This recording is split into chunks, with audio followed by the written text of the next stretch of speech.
Good morning, students. Welcome to online classes. Yesterday we started doing the chapter The Adventure of the Mason. Who is a mason? Mason is a person who builds our home with cement, brick and mortar.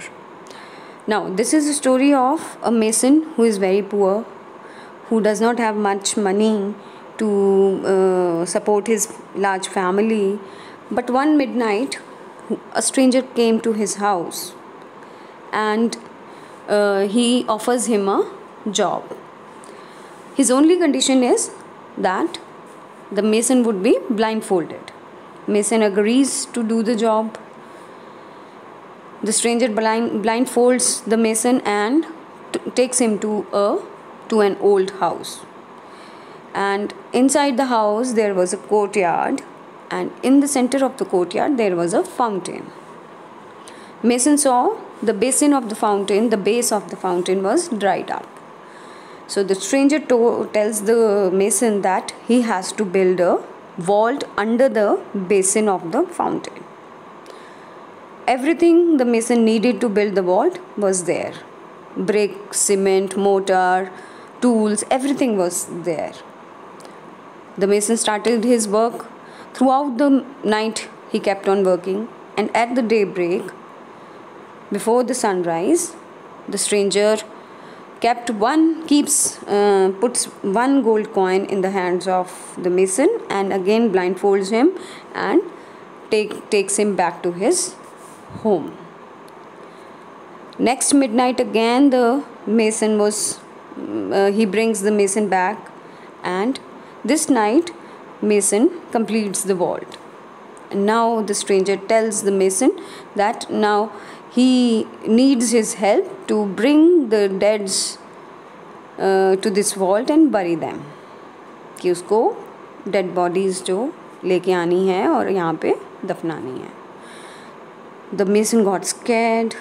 He was surprised. He was very, very fearful. His legs were shaking, but anyhow, still gathering some courage, he goes behind the stranger. Now stranger enters a chamber. A chamber means a big room. Now here in this room the mason was expecting that there would be dead bodies everywhere, and there would be blood everywhere, but there was nothing like that. The chamber was completely empty, except there were 3 pots, big pots kept in one corner, and those pots were full of gold coins. तो ये story हमने कल पढ़ी थी कि एक mason है, mason बहुत गरीब है, बहुत मुश्किल से अपनी फैमिली का खर्चा उठाता है. तो एक आधी रात में एक दिन एक स्ट्रेंजर उसके घर आता है और उसको जॉब ऑफ़र करता है. मेसन वो जॉब ऑफ़र एक्सेप्ट करता है. तो स्ट्रेंजर की एक कंडीशन होती है कि जब भी अगर वो उस जॉब के लिए हाँ करता है तो वो उसकी आंखों पे पट्टी बांध के उसको वहाँ अपने साथ लेके जाएगा. मेसन चला जाता है. वो जाता है, स्ट्रेंजर उसको एक घर के बाहर खड़ा करता है, घर में एंटर करवाता है और एक बड़े से आंगन में लेके जाता है. उस आंगन में एक फाउंटेन है जिसका बेसिन जो है वो सूख चुका है. अब स्ट्रेंजर मेसन को बोलता है कि इस सूखे हुए बेसिन के नीचे उसने एक बड़ा सा वॉल्ट बनाना है. तो वो सारी रात काम करता रहता है मेसन, मगर वॉल्ट कंप्लीट नहीं होता है. नेक्स्ट मॉर्निंग जब सूरज निकलने से पहले स्ट्रेंजर उसको वापस उसके घर ब्लाइंडफोल्ड करके उसको घर छोड़ आता है और एक गोल्ड कॉइन दे देता है. अगली रात को फिर वो मेसन को लेके आता है ऐसे ही ब्लाइंडफोल्ड करके, और फिर मेसन रात भर काम करता रहता है, मगर इस रात उसका काम पूरा हो जाता है. अब जब काम पूरा हो जाता है, वॉल्ट बन जाता है, तो स्ट्रेंजर कहता है कि अब मुझे उसकी हेल्प चाहिए. इस वॉल्ट में वो जो डेड बॉडीज़ ला के उसने दफनानी है उनको लाने में उसकी हेल्प चाहिए. मेसन डर रहा हुआ फिर भी चला जाता है. अब एक चेम्बर में जाते हैं वो लोग. वहाँ पे वो एक्सपेक्ट कर रहा होता है, उसकी उम्मीद होती है कि यहाँ पे डेड बॉडीज़ होंगी, मगर वहाँ कुछ नहीं होता है ऐसा, सारा चैम्बर खाली होता है सिवाय 3 बड़े बड़े पॉट्स के। अब वो पॉट्स में क्या रखा होता है? Gold coins. अब हम नेक्स्ट पढ़ेंगे। They were evidently full of money. Evidently means clearly. कि वो जो पॉट्स थे clearly they were full of money. And it was with great labor. Labor means efforts, hard work. That he and the stranger carried them to their tomb. अब tomb क्या होती है? हमारी कब्र जहाँ पे डेड बॉडी को, मुर्दा को दफनाया जाता है, उसको बोलते हैं टोम्ब। अब वो टोम्ब क्या थी उन पॉट्स के लिए? वो जो वॉल्ट मेसन ने बनाया था। The vault was then closed and the payment replaced. अब वापस वो जो सारा रास्ता है वो वापस से भर दिया जाता है, ताकि वॉल्ट के अंदर जाने का रास्ता किसी को पता न चले, किसी को ये पता ही ना हो कि इस फाउंटेन के नीचे कोई वॉल्ट बना था। All the traces of the work erased means रब कर देना। तो ट्रेसेस मतलब मार्क्स, सब निशान मिटा दिए जाते हैं कि भाई यहाँ पे कोई काम भी हुआ था। The mason was again blindfolded and led forth by a route different from that by which they had come. तो अगेन स्ट्रेंजर को ब्लाइंड फोल्ड किया जाता है और वापस लेके स्ट्रेंजर उसको वापस लेके जाता है, मगर अलग रूट से लेके जाता है, डिफरेंट रूट से लेके जाता है। After they had wandered for a long time, wandered means इधर उधर घूमते रहना, for a long time through a confusing मेज ऑफ लेन। कन्फ्यूजिंग मतलब ताकि वो ऐसा क्यों करता है? ताकि मेसन को कभी पता ना चले कि वो कहाँ गया था, किसके घर गया था, किसने उससे काम करवाया, कहाँ पे काम करवाया, तो कभी मेसन को पता ना चले। तो इसलिए वो अलग अलग लेन्स में वो वहीं पे ही घुमाता रहता है उसको अलग अलग गलियों में। और एलीज मतलब रास्तों पे। They halted मतलब stopped. The stranger then put 2 pieces of gold into his hand. Wait here, said he, until you hear the cathedral. Cathedral means church. Cathedral means church. Cathedral bell toll for the morning prayer. If you dare to uncover your eyes before that time, evil will come upon you. अब stranger उसको एक जगह पे लाके खड़ा कर देता है और उसके हाथ में 2 गोल्ड कॉइन्स रख देता है और उसको बोलता है कि जब तुम चर्च की बेल, मॉर्निंग प्रेयर के लिए चर्च की बेल सुनो, तभी अपनी ये आँखों की पट्टी खोलना। अगर तुम उससे पहले खोलोगे तो तुम्हारा बुरा होगा। ईविल मतलब बहुत बुरा होना, बहुत बुरा होगा। That some evil, some bad thing will happen with you. After saying this, he departed. वो चला जाता है. He went away. The mason waited faithfully. वो faithfully wait करता है कि भाई चर्च की बेल सुनाई दे.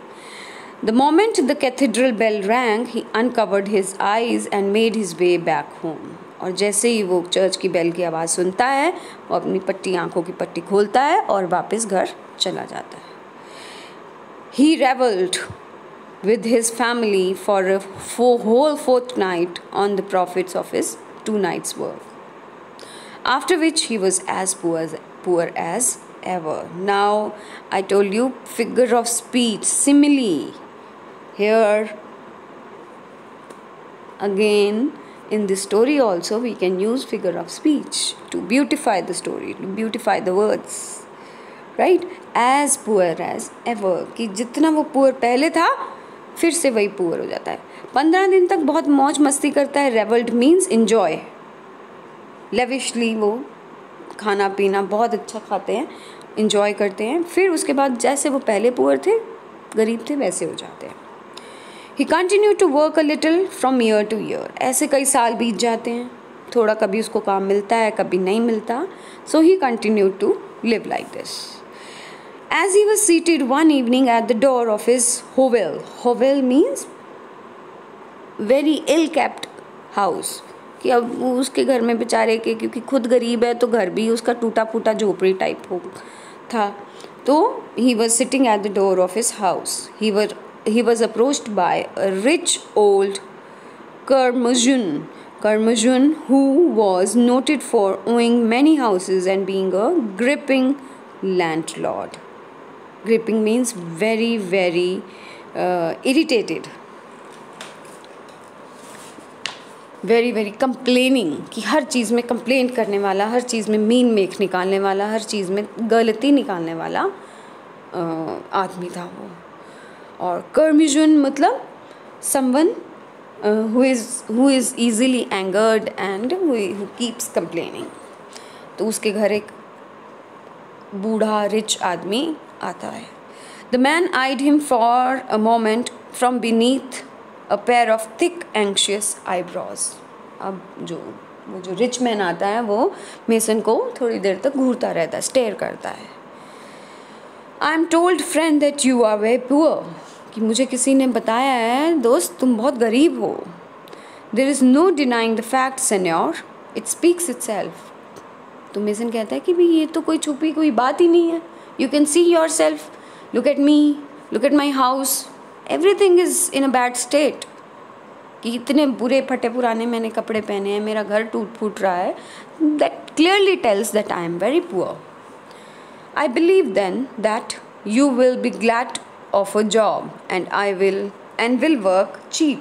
कि भाई फिर तुम अगर मैं जॉब ऑफ़र करूँ तो तुम बहुत खुश होगे और तुम कम कीमत पे भी काम करने के लिए रेडी हो जाओगे. As cheap my master as any mason in Granada. कि उतना ही कम पैसा लूँगा, उतना ही चीप वर्क करूँगा, उतना ही कम पैसों में काम करूँगा जितना कोई और मेसन इस पूरे ग्रेनाडा सिटी में करता है.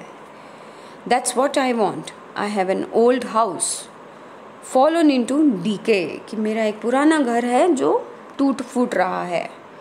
Which cost me more money than it's worth to keep it in repair.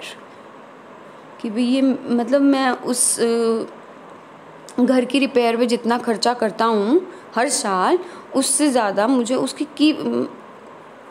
उसको रखने में उससे ज़्यादा खर्चा हो रहा है. इट्स बेटर कि मैं उसको थोड़ा रिपेयर कराऊँ और बेच दूँ. For nobody will live in it. क्योंकि वहाँ कोई रहता नहीं है.